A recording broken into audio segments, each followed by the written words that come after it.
ang Philippine School Newscast and Stations Coalition.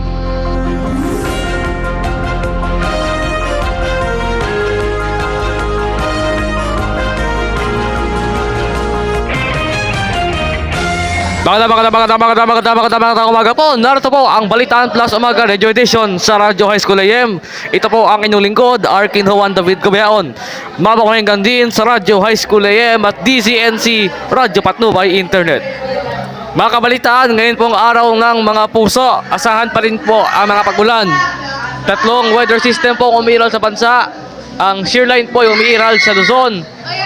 Easterlies ay umiiral naman sa Visayas at Intertropical Convergence Zone o ITCZ sa Mindanao.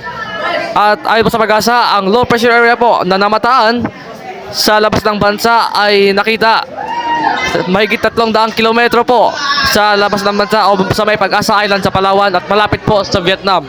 Wala na po itong epekto sa bansa.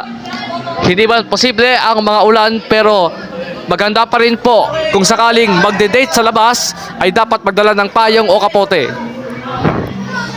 At yan po muna ang kabuuan ng Balitaan Plus Umaga Radio Edition. Subaybayan po ang iba pa mga balita sa High School Channel 4 at Radyo High School AM. Ito ang inyong lingkod, Arkin Juan David Gobeaon, nagulat para sa Balitaan Plus. Maraming salamat po at mabuhay ang Pilipinas at maligayang araw ng mga puso, kabalitaan. Ang